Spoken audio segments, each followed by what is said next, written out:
વિદ્યાર્થી મિત્રો, અમારી યુટ્યુબ ચેનલ ટીચિંગ મેથ્સ એલજીમાં આપનું હાર્દિક સ્વાગત છે।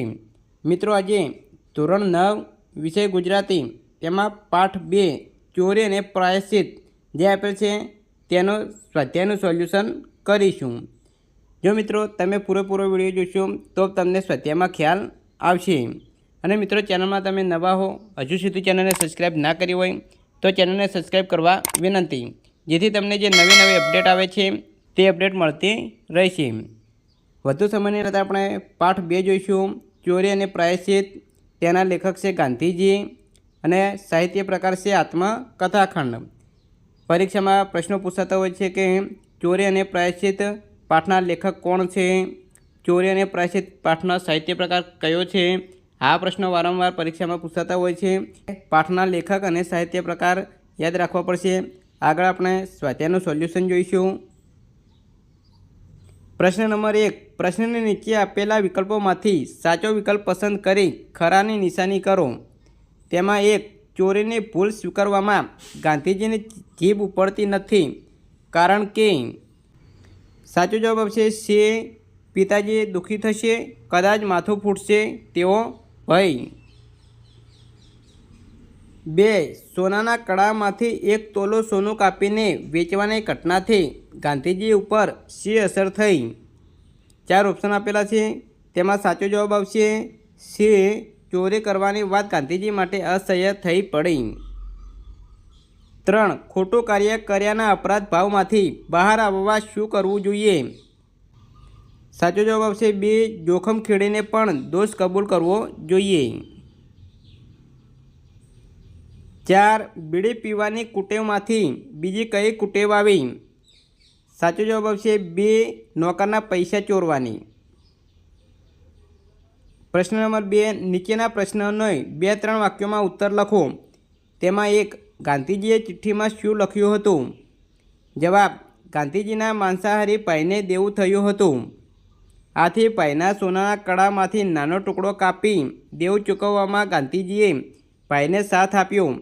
આ ચોરી કર્યા પછી ગાંધીજીને પશ્ચાતાપ થયો અને પિતાજીને ચિઠ્ઠીમાં આ ચોરી કર્યાની તેમણે નિખાલસ કબૂલાત કરી।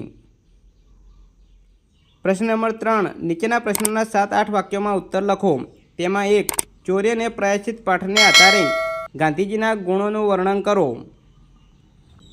જવાબ, ચોરી અને પ્રાયશ્ચિત પાઠમાં ગાંધીજીનો સૌથી મોટો ગુણ એમની નિર્ભીકતા અને પ્રામાણિકતા છે।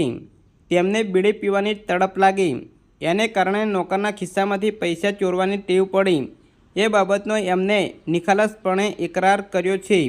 એ વ્યસન છૂટતું નહોતું અને વડીલોની આજ્ઞા વગર કાંઈ થઈ શકે તેમ નહોતું, એના કારણે એમને આપઘાત કરવાની ઈચ્છા થઈ, પણ આપઘાત કરવો સહેલો નથી એની પ્રતીતિ થતાં એ વિચાર પડતો મૂક્યો।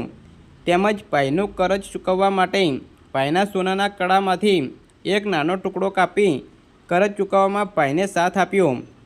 આવી અનેક બાબતો એમના મનમાં ખટકતી હતી, એ માટે જોખમ ખેડીને પિતાજી પાસે દોષ કબૂલ કરવાનો ગાંધીજીએ નિર્ણય લીધો। એ એમની પ્રાયશ્ચિત કરવાની ઈચ્છા દર્શાવે છે। આ પ્રસંગોમાં ગાંધીજીનો સભ્ય માટેનો આગ્રહ, સત્યાચરણની ભાવના તથા દોષોનો નિખાલસપણે ઇકરાર કરવાની નિર્ભીકતા અને પ્રામાણિકતા, વડીલોનું આજ્ઞાનું પાલન જેવા ગુણો ગાંધીજીમાં જોવા મળે છે। બીજા નંબરનો પ્રશ્ન, ગાંધીજીના અંતરમાં થતા મનોમંથનનું વર્ણન કરો। જવાબ, ગાંધીજીને સૌપ્રથમ બીડી પીવાની તીવ્ર ઈચ્છા થઈ, એ પૂરી ન થતાં ચોરી કરી અને અંતે આપઘાત કરવાનું મન થયું।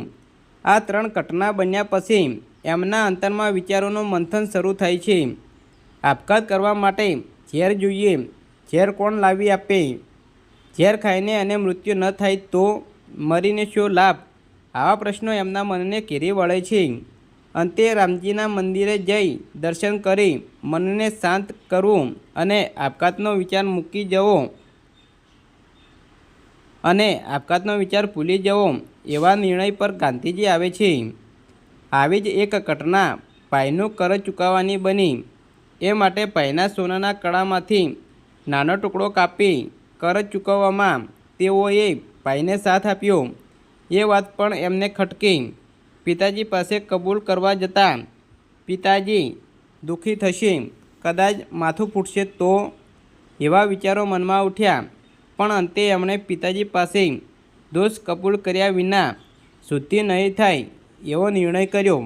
આ બંને નિર્ણય પાછળ ગાંધીજીની સત્યાચરણની ભાવના તથા પોતાના દોષનો નિખાલસપણે એકરાર કરવાની વૃદ્ધિ કારણભૂત છે. મિત્રો, એ સ્વાધ્યાયનું સંપૂર્ણ સોલ્યુશન પૂરું થાય છે. જો વિડીયો સારો લાગ્યો હોય તો લાઇક કરો, શેર કરો અને જરૂર કમેન્ટ કરો. તથા ધોરણ 9ના બીજા વિષયના સ્વાધ્યાયના સોલ્યુશન અહીં ચેનલમાં મૂકેલા છે, તે તમે જોઈ શકો છો. Thank you.